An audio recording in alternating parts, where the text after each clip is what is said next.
Tuhanlah kekuatan dan mazmurku, Dia gunung batu dan keselamatanku.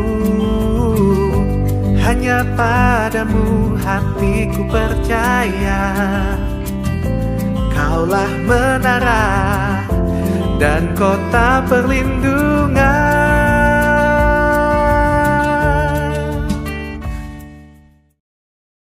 Shalom Bapak Ibu Saudara, selamat hari Minggu. Hari ini kita akan membahas mengenai keselamatan yang merupakan studi dari kitab Ibrani tentang justification, sanctification, dan glorification, atau pembenaran, pengudusan, dan pemuliaan. Sebagai orang percaya, kita bersyukur karena Tuhan telah menyediakan keselamatan dengan sempurna. Kata menyelamatkan dengan sempurna dalam Ibrani 7 ayat 25 berasal dari kata panteles, yang mengandung unsur kesempurnaan, keutuhan, dan finalitas. Hal ini menunjukkan adanya tahapan yang harus kita lalui sehingga mendapatkan kesempurnaan keselamatan.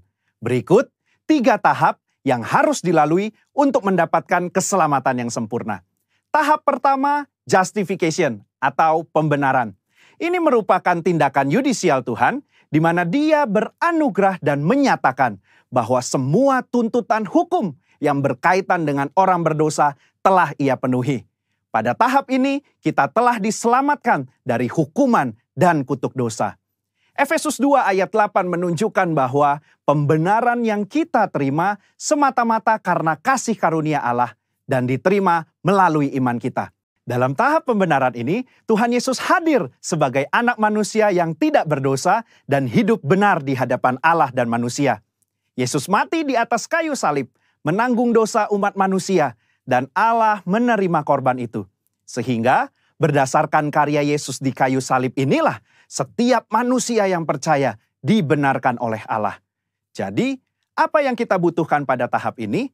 Iman sebagai respon untuk percaya. Disinilah kelahiran baru muncul sebagai awal kehidupan rohani kita di dalam Kristus. Lalu, apakah dengan kita sudah diampuni dan dibenarkan, kita bisa berbuat sesuka hati kita? Tentu saja tidak. Ada perbedaan antara menerima keselamatan dengan hidup dalam keselamatan. Pada tahap pembenaran, kita menerima keselamatan karena kasih karunia Tuhan, bukan karena usaha atau karya manusia. Namun, setelah kita menerima keselamatan tersebut, kita harus hidup dalam keselamatan. Orang-orang yang telah dibenarkan harus menghidupi kehidupan kudus dan berupaya untuk menang atas kuasa dosa. Kita harus dikuasai dan dipenuhi dengan Roh untuk dapat menolak segala kejahatan, nafsu, dan godaan selama hidup di dunia ini. Tahapan kedua setelah pembenaran disebut dengan sanctification atau pengudusan. Pada tahap sanctification, kita masuk dalam proses pengudusan dan pendewasaan yang berkelanjutan oleh Roh Kudus dan firman-Nya. Proses ini harus diupayakan terus-menerus sampai menjadi serupa dengan Kristus. Meskipun demikian, upaya ini bukan dilakukan dengan kekuatan kita sendiri, melainkan dengan pertolongan Roh Kudus. Roh Kuduslah yang memampukan, memperlengkapi, dan membawa kita sampai menjadi serupa dengannya. Ibrani 9 ayat 14 menunjukkan, ada tujuan yang Allah siapkan bagi manusia setelah Yesus mencurahkan darahnya untuk menyucikan hati kita dari perbuatan yang sia-sia, yaitu beribadah kepada Allah yang hidup. Di dalam beribadah kepada Allah yang hidup inilah terdapat pendewasaan rohani dan penyucian diri dari segala dosa, serta proses menang atas cobaan dan godaan iblis setiap harinya. Secara praktis, apa yang dapat kita lakukan di tahap ini? Setidaknya ada 3 aspek dalam pengudusan yang kita lakukan berdasarkan Ibrani 10 ayat 22-24. Yang pertama, taat dan setia kepada Yesus. Yang kedua, saling mendorong untuk hidup dalam kasih. Yang ketiga, menghasilkan buah pertobatan dan buah roh. Di dalam tahap pengudusan ini, akan banyak peperangan rohani yang dilakukan. Maka dari itu, kita harus senantiasa hidup dikuasai oleh roh dan hidup dalam pengudusan. Sehingga kita akan menang atas setiap peperangan yang kita lakukan. Sekali lagi, kasih karunia adalah tindakan Tuhan memberikan Roh Kudus-Nya untuk memenuhi dan menguatkan kita dengan kehadiran, pengurapan, dan karunia-Nya. Melalui iman adalah kita dengan setia mengerjakan ketaatan dan latihan-latihan yang membangun manusia rohani kita sampai menjadi serupa dengan Kristus.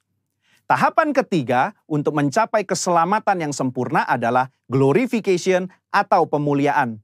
Tahapan ini juga disebut sebagai keselamatan akhir, di mana kita akan diselamatkan dari kehadiran dosa. Artinya, manusia tidak lagi memiliki kehadiran dosa. Di dalam doktrin keselamatan, kondisi ini akan tergenapi ketika Tuhan Yesus datang untuk kali yang kedua. Dan hanya tersedia bagi mereka yang bertahan dan setia selama proses pengudusan. Dan yang telah menjadi serupa dengan gambar Yesus. Ibrani 10 ayat 37 menunjukkan, sedikit waktu lagi Ia akan datang. Sudah siapkah kita akan kedatangannya? Apakah kita sudah serupa dengannya? Melakukan perintah dan amanat agungnya dengan benar? Ada 3 hal yang akan dilakukan saat Ia datang untuk kali yang kedua.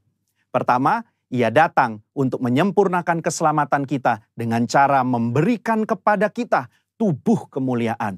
Yang kedua, Ia memberikan upah kepada kita hamba-hambanya. Dan yang ketiga, Ia menyelesaikan rencananya dengan menghancurkan iblis dan menegakkan kerajaannya.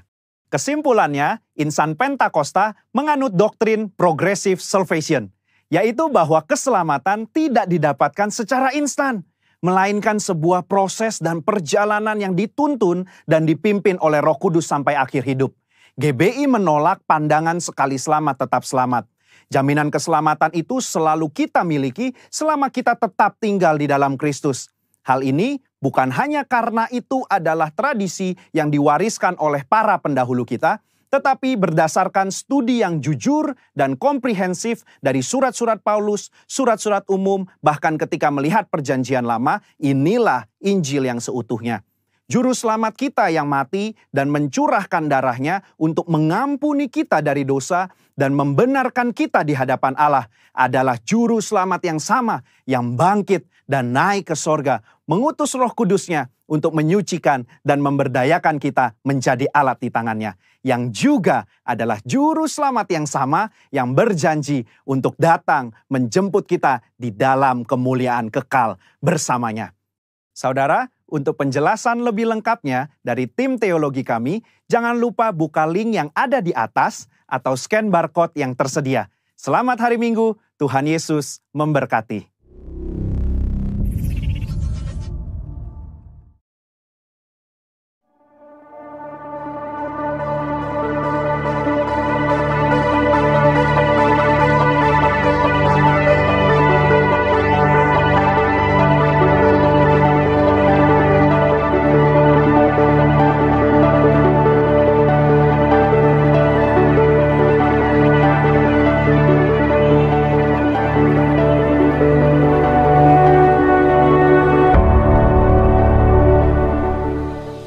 Pagi, siang, sore, malam, atau kapanpun Anda mengikuti ibadah ini. Saya berharap saudara dalam kondisi yang baik. Sebelum kita beribadah, mari kita bersatu di dalam doa. Pujian dan syukur kami naikkan ke hadapan-Mu Bapa. Buat segala berkat Tuhan, terima kasih Tuhan. Buat segala berkat yang Engkau berikan kepada kami sepanjang minggu ini. Tuhan, sebentar kami ingin beribadah. Kiranya Tuhan, pujian dan penyembahan yang terbaik dapat kami naikkan Tuhan, sehingga hati-Mu disenangkan Tuhan melalui pujian dan penyembahan kami Tuhan. Dan biarlah Tuhan firman yang ditabur pada hari ini Tuhan dapat menjadi rema di kehidupan kami ke depannya. Kami siap untuk beribadah. Di dalam nama Tuhan Yesus kami berdoa dan mengucap syukur. Amin. Selamat beribadah, Tuhan Yesus memberkati.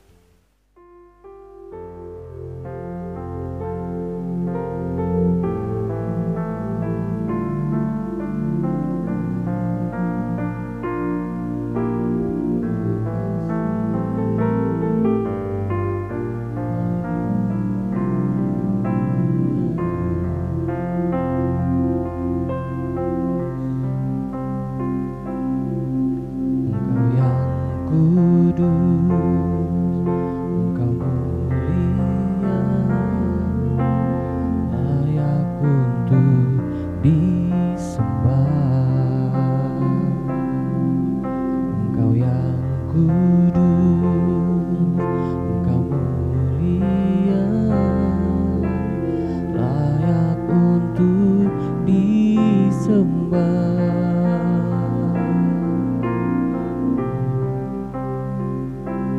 Yesus Tuhan, kemuliaan tatamu dipenuhi sembahan umatmu.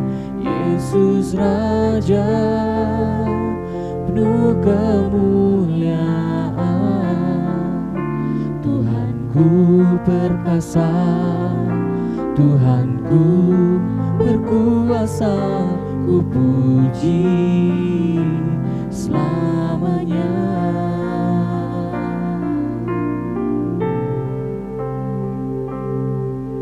Engkau yang kudus, Engkau mulia, layak untuk disembah.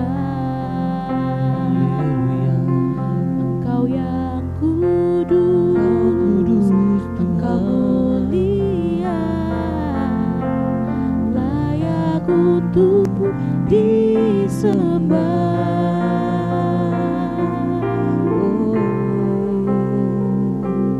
Yesus Tuhan, kemuliaan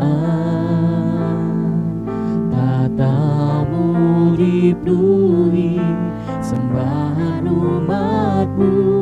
Yesus Raja penuh kemuliaan, Tuhanku perkasa, Tuhanku berkuasa, ku puji selamanya. Yesus Tuhan, kemuliaan tatamu dipenuhi sembahan umatmu. Yesus Raja penuh kemuliaan, Tuhanku perkasa, Tuhanku berkuasa, ku puji Selamanya. Yesus Tuhan, Yesus Tuhan, kemuliaan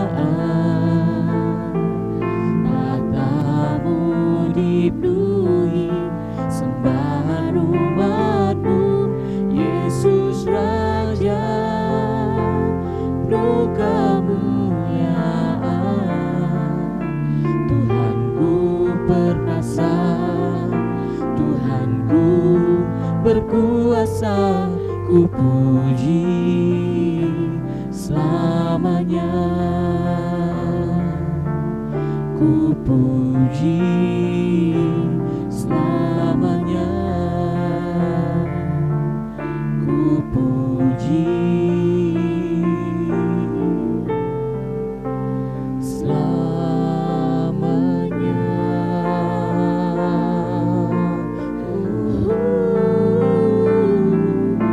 Kau layak Tuhan, Kau layak terima pujian. Terima kasih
kita sama-sama perkatakan Mazmur 91. Orang yang duduk dalam lindungan yang maha tinggi dan bermalam dalam naungan yang maha kuasa akan berkata kepada Tuhan, tempat perlindunganku dan kubu pertahananku, Allahku yang kupercayai. Sungguh, dialah yang akan melepaskan engkau dari jerat penangkap burung, dari penyakit sampar yang busuk. Dengan kepaknya ia akan melindungi engkau, di bawah sayapnya engkau akan berlindung. Kesetiaannya ialah perisai dan pagar tembok. Engkau tak usah takut terhadap kedahsyatan malam, terhadap panah yang terbang di waktu siang, terhadap penyakit sampar yang berjalan di dalam gelap, terhadap penyakit penular yang mengamuk di waktu petang. Walau 1000 orang rebah di sisimu dan 10.000 di sebelah kananmu, tetapi itu tidak akan menimpamu. Engkau hanya menontonnya dengan matamu sendiri dan melihat pembalasan terhadap orang-orang fasik. Sebab Tuhan ialah tempat perlindunganmu, yang maha tinggi telah kau buat tempat perteduhanmu. Malapetaka tidak akan menimpa kamu, dan tulah tidak akan mendekat kepada kemahmu. Sebab malaikat-malaikatnya akan diperintahkannya kepadamu untuk menjaga engkau di segala jalanmu. Mereka akan menatang engkau di atas tangannya, supaya kakimu jangan terantuk kepada batu. Singa dan ular tedung akan kau langkahi. Engkau akan menginjak anak singa dan ular naga. Sungguh hatinya melekat kepadaku, maka aku akan meluputkannya, aku akan membentenginya, sebab ia mengenal namaku. Bila ia berseru kepadaku, aku akan menjawab. Aku akan menyertai dia dalam kesesakan, aku akan meluputkannya dan memuliakannya. Dengan panjang umur akan kukenyangkan dia, dan akan kuperlihatkan kepadanya keselamatan daripadaku. Yang perlu dipahami dan sifatnya prinsip bahwa kekristenan atau yang disebut orang-orang yang mengikut Kristus bukanlah sesuatu yang mudah. Justru jika ada yang berkata kekristenan easy way, itu adalah sebuah kekeliruan yang besar, saudara-saudaraku. Di sini saya akan menyampaikan bagaimana kita memaknai arti kekristenan itu berdasarkan teks Roma pasal yang ke-8 ayat 28. Teks Roma 8 ayat 28, mari kita buka bersama-sama teks Roma 8 ayat 28. Firman Tuhan berkata demikian. Kita tahu sekarang bahwa Allah turut bekerja dalam segala hal, segala sesuatu untuk mendatangkan kebaikan bagi mereka yang mengasihi Dia, yaitu bagi mereka yang terpanggil sesuai dengan rencana Allah. Saudara-saudaraku, kita baca lagi ya. Kita tahu sekarang bahwa Allah turut bekerja dalam segala sesuatu untuk mendatangkan kebaikan. Kebaikan yang di sini ditujukan kepada mereka yang mengasihi Dia. Siapa mereka itu? Yaitu bagi mereka yang terpanggil sesuai dengan rencana Allah. Kita kupas ayat ini atau teks Roma 8 ayat 28 berdasarkan kata demi kata, saudara-saudaraku. Yang pertama adalah bahwa Allah turut bekerja. Di dalam terjemahan asli teks Roma 8 ayat 28 yang berbahasa Yunani, tentu ada sedikit perbedaan karena di dalam teks aslinya tidak ada kata turut di sini. Kalau disederhanakan atau diterjemahkan secara langsung, teks Roma 8 ayat 28 diterjemahkan dengan kalimat begini, bahwa Allah bekerja dalam segala sesuatu. Allah bekerja dalam segala sesuatu. Itulah sebabnya dari awal saya tadi berkata, Kristen itu bukan sebuah jalan yang mudah. Christianity is not an easy way. Kristen bukanlah jalan yang mudah. Makanya saudara-saudaraku, jangan gampang termakan dengan iming-iming kalau ada seorang yang menawarkan kekristenan sebagai jalan yang mudah. Bukan satu kebetulan juga bulan ini Bapak Gembala kita memberi tema besar untuk khotbah sepanjang bulan ini dengan tema tahan uji. Tahan uji. Jadi tema ini sendiri tidak menggiring opini atau pemahaman para pendengar khotbah-khotbah untuk melihat segala sesuatu itu menjadi mudah. Justru bicara tahan uji adalah ketika seseorang mengalami ujian, disitulah dia akan bisa membuktikan apakah dia benar-benar bisa bertahan atau tidak. Termasuk teks Roma 8 ayat 28 ini. Paulus berkata bahwa Allah bekerja dalam segala sesuatu untuk mendatangkan kebaikan. Sebelum nanti kita berbicara tentang apa itu kebaikan, mari kita dalami dulu kata bekerja. Bekerja di sini bukan berarti Allah melakukan segala sesuatunya itu secara sendiri, atau manusia melakukan segala sesuatunya itu sendiri. Tetapi bekerja di sini sinergei, bahasa Yunaninya sinergei, lebih kepada bekerja bersama-sama. Jadi Allah dan manusia melakukan pekerjaan secara bersama-sama, dan semuanya itu harus berujung kepada kebaikan. Nah, makanya nilai kebaikan di sini bukanlah sekadar pemenuhan kebutuhan hidup, bukan hanya baik kepada manusia atau hanya memuaskan keinginan Allah saja. Tetapi kebaikan di sini lebih kepada apa yang diinginkan oleh Allah, itulah yang menjadi keinginan manusia. Nah, kalau kita bisa sampai di level ini, tentu tema kita bulan ini tahan uji, itu akan menjadi sesuatu yang tidak sulit untuk kita kerjakan. Karena memang tujuan kita adalah sinergi, bekerja bersama dengan Allah. Allah berdaulat, dan kedaulatannya itu akan terbukti ketika dia menjaga kedaulatan manusia. Kita juga berdaulat, saudara-saudaraku. Kita berhak menentukan hidup kita. Kita berhak menentukan arah hidup kita. Kalau sekedar hanya mau umur panjang, saudara-saudaraku, atau kaya raya, sebenarnya kita tidak perlu sulit-sulit mencari keberadaan Allah atau kehadirannya Allah. Orang kalau mau umur panjang itu jaga hidup saja, jaga pola makan saja, jaga pola pikir saja. Kalau mau kaya raya, kerja keras. Jangan berdoa kepada Tuhan supaya dimudahkan rezeki tetapi tidak pernah belajar, tidak pernah bekerja keras. Itu sebuah kekeliruan besar, saudara-saudaraku. Makanya kita harus tahu apa bagian kita dan apa yang menjadi bagian Allah. Kita bekerja keras, nanti Allah yang akan memberkati. Yang mengerti katakan amin. Makanya teks ini jelas. Kita tahu sekarang bahwa Allah bekerja dalam segala sesuatu untuk mendatangkan kebaikan. Yang diberkati katakan amin. Karena kebaikan itu bukan hanya sekedar hal-hal dunia, saudara-saudaraku. Kebaikan di sini tidak level orang yang miskin menjadi kaya, orang yang sakit menjadi sembuh. Tidak punya rumah jadi punya rumah, nggak punya mobil. Itu hal yang baik. Tetapi apakah itu yang dituju Allah dalam kehidupan manusia? Tentu tidak, saudara-saudaraku. Manusia punya tujuan, tetapi Allah juga punya rancangan yang luar biasa dalam kehidupan kita. Perhatikan kalimat berikutnya, berkata begini. Bagi mereka yang mengasihi Dia, yaitu bagi mereka yang terpanggil sesuai dengan rencana Allah. Ini tidak berbicara teks present continuous tense atau pekerjaan yang sedang atau yang akan dikerjakan. Kalimat ini lebih menunjuk kepada sebuah pekerjaan yang sudah dikerjakan sebelumnya. Dan yang terpanggil di sini bukan hanya sekedar kita yang beragama Kristen, saudara-saudaraku. Kata terpanggil ini lebih merujuk kepada situasi kekekalan di masa yang lampau. Jadi bagaimana Allah memilih dan memanggil jauh sebelum manusia ini ada. Karena Allah itu maha kuasa, Allah itu maha tahu, Allah itu maha hebat. Dan Dia tahu mana manusia yang berkenan di hadapannya, mana yang tidak. Nah, sekarang tinggal kita, saudara-saudaraku.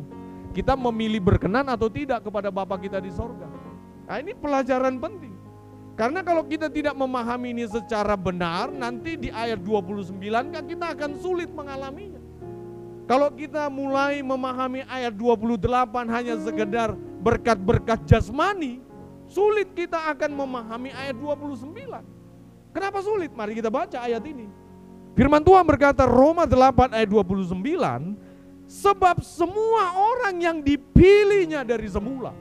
Jadi pemilihan itu bukan bicara sekarang, saudara-saudaraku. Pemilihan itu bukan sekedar karena kita berjuang untuk menjadi manusia baik, kita dipilih. Tidak, saudara-saudaraku. Jauh sebelum kita ada, sebenarnya Allah sudah menentukan kita sejak semula. Yang mengerti katakan amin. Makanya teks ini akan sulit kalau kita hanya membayangkan kebaikan Allah atau Allah bekerja dalam segala sesuatu hanya sekedar memenuhi kebutuhan hidup. Karena segala sesuatunya itu sudah ditentukan jauh sebelum kita ada. Mari kita baca ayat 29 ini. Sebab semua orang yang dipilihnya dari semula, mereka juga ditentukannya dari semula. Perhatikan baik, dipilihnya dari semula, kemudian ditentukannya dari semula untuk apa? Serupa dan segambar, serupa dengan gambaran anaknya, Son of God. Jadi kita ini bukan hanya sekedar Kristen, saudara-saudaraku. Kita ini juga bukan hanya sekedar beragama Kristen.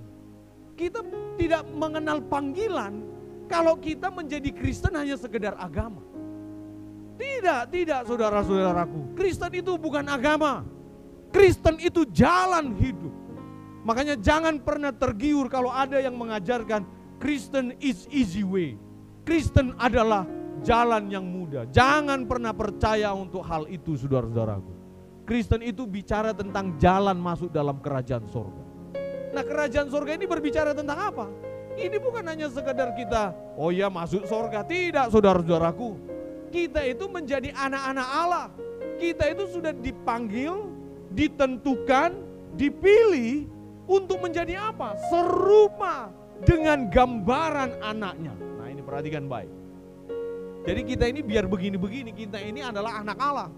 Image of God, gambarnya Allah. Bagaimana mungkin kita berkata kalau kita adalah gambarnya Allah, sementara kita datang kepada Allah hanya untuk mencari kemudahan-kemudahan hidup. Tujuan kita bukan di bumi, saudara-saudaraku. Tujuan kita itu adalah berkenan di hadapan Bapa kita di surga. Oleh sebab itu, jemaat GBI Grand Wisata Rayon 18, tidak ada kompromi. Kita harus bertahan dan kita harus bertahan dalam ujian ini. Ini baru disebut dengan tahan uji. Haleluya. Nah, ujian itu bentuknya apa? Beragam. Bisa dari orang yang terdekat kita, kalau pengerja, sesama pengerja, jemaat sesama jemaat, suami dengan istri, anak dengan orang tua. Ini adalah proses hidup yang harus kita jalani. Ya memang capek. Saya pun seorang pendeta bisa mengalami kejenuhan, kecapean, bahkan boring, saudara-saudaraku. Tetapi harus ingat, kita harus tetap bertahan supaya tahan uji. Tidak mungkin kita bisa tahan uji kalau kita tidak bertahan. Bertahanlah dalam kesulitan ini. Sekarang itu kita tidak sedang berdoa untuk kesulitan ini hilang. Tidak, saudara-saudaraku. Berbulan-bulan ada banyak orang berdoa supaya situasi yang tidak baik ini supaya beralih atau berubah menjadi baik. Tetapi tidak kunjung baik. Nah, berarti doanya harus dirubah sekarang. Kita tidak usah seperti berkata kepada virus COVID-19 ini supaya pergi dari, nggak usah lagi, saudara-saudaraku. Yang sekarang kita harus lakukan adalah menjaga protokoler kesehatan. Yang kedua, berdamai dengan situasi ini. Atau dengan kata lain, kita berusaha menerima keadaan apa yang sedang kita alami sekarang. Untuk apa juga bersungut-sungut? Toh dalam situasi yang tidak baik ini kita diuji, supaya sampai dalam titik tertentu kita tahan uji. Amin. Ayat 29 ini golnya luar biasa, saudara-saudaraku. Coba perhatikan ya. Setelah kita menjadi serupa dan segambar dengan gambaran anaknya, supaya ia, kata Paulus, supaya ia adalah Allah, anaknya itu di dalam Yesus Kristus, menjadi yang sulung di antara banyak saudara. Jadi kita itu bukan hanya sekedar pengikut Kristus, kita itu menjadi saudaranya Kristus. Kristus itu nanti anak yang sulung, kita ini adalah saudara-saudaranya. Tujuan kita masuk surga bukan hanya sekedar kita lepas dari api neraka. Kalau mau lepas dari api neraka, tidak usah sulit-sulit, saudara-saudaraku. Lakukan saja kebaikan. Tetapi kita kan bukan hanya sekedar menghuni kerajaan surga. Kita itu harus menjadi bukan hanya sekedar warga kerajaan surga, tetapi keluarga kerajaan surga. Ini beda, saudara-saudaraku. Ada dua tipe, warga kerajaan surga atau keluarga kerajaan surga. Putra mahkotanya Yesus Kristus, dan kita adalah saudara-saudaranya. Kita akan memerintah bersama-sama dengan dia. Nah, bagaimana mungkin kita menjadi pemerintah dalam kerajaan sorga kalau situasi yang tidak baik ini aja kita bersungut-sungut, tidak mau diuji, berdoa supaya sesuatu yang baik menurut pikiran kita, itu yang menjadi pikiran Allah. Pernah nggak sih kita berpikir, apakah yang sudah saya kerjakan ini benar-benar sesuai dengan kehendak Bapa atau tidak? Nah, itu dia, saudara-saudaraku. Sebagai penutup di menit-menit terakhir kesempatan saya menyampaikan ini, saudara-saudaraku, ada satu teks sebagai teks yang membantu kita melewati segala sesuatu. Yesus pernah berkata di Matius 11 ayat 28, kalimatnya begini, marilah kepadaku semua yang letih lesu dan berbeban berat. Di sini menunjukkan bahwa menjadi pengikut Kristus itu tidak mudah. Yang kita alami itu bisa saja letih lesu, beban berat, capek, tidak bertenaga, tidak punya harapan hidup. Justru Yesus berkata, kalian-kalian yang letih lesu, berbeban berat, aku akan memberikan kelegaan kepadamu. Yang mengerti katakan amin. Ini janji Tuhan Yesus loh, saudara-saudaraku. Makanya kalau kita lagi diuji, ingatlah akan teks-teks di mana Yesus berkata, saudara-saudaraku. Dia berkata, letih lesu, beban berat datang kepadaku loh. Jaminan. Kita aja berusaha untuk mencari kedamaian di bumi. Yesus sudah mempersiapkan kedamaian itu. Hari-hari ini kan kita akan masuk dalam hari-hari Natal di mana kita akan memperingati hari kelahiran Kristus, saudara-saudaraku. Apa yang kita peringati dari Kristus kalau tidak nilai-nilai kehidupan? Untuk apa seremonial? Karena itu tidak bermakna kekekalan, saudara-saudaraku. Untuk apa kita merayakan kelahirannya? Kalau Kristus itu sendiri tidak menjadi model dalam hidup kita. Kita tidak menjadikan kehidupan Kristus sebagai standar hidup yang kita jalani menghadapi masa-masa kedatangan Kristus kembali di muka bumi ini. Ini janjinya, kelegaan. Tidak ada persoalan yang tidak bisa diselesaikan di dalam Kristus. Cuman persoalannya adalah begini, masalahnya begini. Kita lebih sering, lebih senang kalau masalah itu diselesaikan langsung oleh Allah. Padahal kita tadi membaca Roma 8 ayat 28 bahwa Allah bekerja bersama dengan manusia. Jadi Allah dengan manusia itu bekerja bersama dalam segala sesuatu. Baik itu masalah, baik itu sukacita, baik itu duka cita, baik itu hiporia, kesenangan, pesta, dan sukacita yang lainnya, maupun hal-hal yang tidak baik. Allah bekerja dalam segala hal bersama dengan manusia. Salah satunya ya ini, dia memberi jaminan kelegaan. Sebelum saya tutup, kita belajar dulu kata kelegaan di sini. Kelegaan artinya anapauso. Anapauso artinya diberi kesempatan berhenti. Makanya saudara-saudaraku, sepertinya ada yang salah kalau kita berdoa supaya Tuhan menyelesaikan persoalan kita. Tidak bisa, saudara-saudaraku. Yang menyelesaikan persoalan kita itu adalah kita sendiri. Masalahmu selesaikan dengan caramu sendiri bersama-sama dengan Bapa kita di surga. Sinergi. Nanti akhirnya teks Roma 8 ayat 28 akan terbukti bahwa Allah turut atau Allah bekerja dalam segala sesuatu untuk mendatangkan kebaikan. Hal yang buruk pun kita harus berkata, ini kebaikan buatku. Karena pada akhirnya tahan uji adalah hasil yang Allah inginkan dalam kehidupan kita. Ingatlah akan firman Tuhan ini. Jadilah Kristen yang berkualitas. Karena Christianity is not an easy way. Tetapi sesulit-sulitnya perjalanan kita sebagai orang Kristen, ada janji kelegaan. Kita berhenti sejenak. Kita diberi kesempatan untuk mengumpulkan tenaga. Dan kita akan kembali menyelesaikan masalah-masalah dalam hidup kita. Salah satu ciri orang hidup adalah masalah. Jangan pernah berdoa masalahmu hilang. Karena setelah selesai masalah yang pertama, akan muncul masalah yang kedua, dan seterusnya. Semakin banyak masalah dalam hidup kita, dan semakin kita serius menyelesaikan bersama-sama dengan Kristus, semakin sering kita melihat mujizat. Tuhan Yesus memberkati. Mari kita berdoa. Semua yang kami dengarkan beberapa menit ini ya Tuhan, berbicaralah kepada kami secara pribadi supaya apa yang menjadi isi hati-Mu menjadi isi hati kami ya Bapa. Hari ini kami diingatkan supaya kami bekerja bersama-sama dengan Bapa di sorga di dalam Yesus Kristus dalam segala sesuatu untuk mendatangkan kebaikan bagi orang-orang yang mengasihinya. Ajar kami menjadi orang yang mengasihi-Mu ya Bapa. Dan kami siap menjadi orang yang bertahan dalam ujian kehidupan ini. Di dalam nama Tuhan Yesus. Amin. Mari kita perkatakan Pentakosta ketiga. 1. Pentakosta ketiga adalah pencurahan Roh Kudus yang dahsyat di zaman now, melebihi yang terjadi di Azusa Street.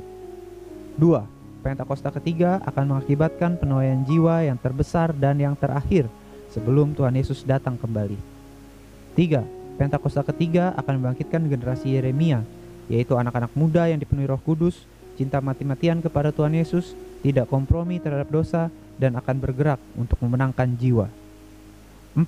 Pentakosta ketiga lahir di Indonesia yang bergerak ke bangsa-bangsa. Gerakan ini dari timur ke barat dan akan kembali ke Yerusalem. 5. Pentakosta ketiga akan memberikan kuasa untuk menyelesaikan amanat agung Tuhan Yesus, dan setelah itu Tuhan Yesus datang kembali.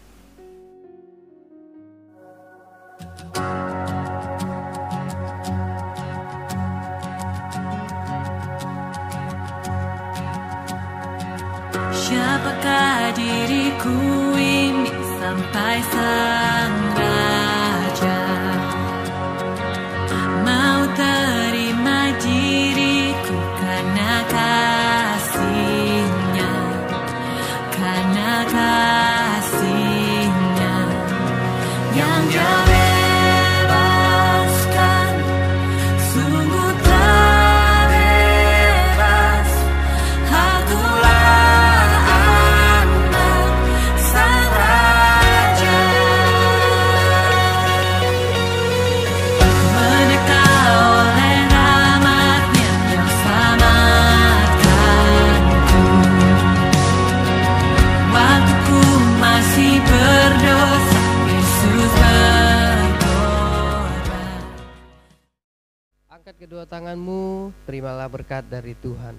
Berkat yang melimpah-limpah dari Allah Bapa di dalam Anak-Nya tunggal, Tuhan Yesus Kristus, serta penghiburan yang manis dari Roh Kudus menyertai kita mulai saat ini sampai kedatangan Tuhan Yesus yang kedua kali, bahkan sampai selama-lamanya. Kita semua yang sudah diberkati Tuhan sama-sama katakan amin. Amin.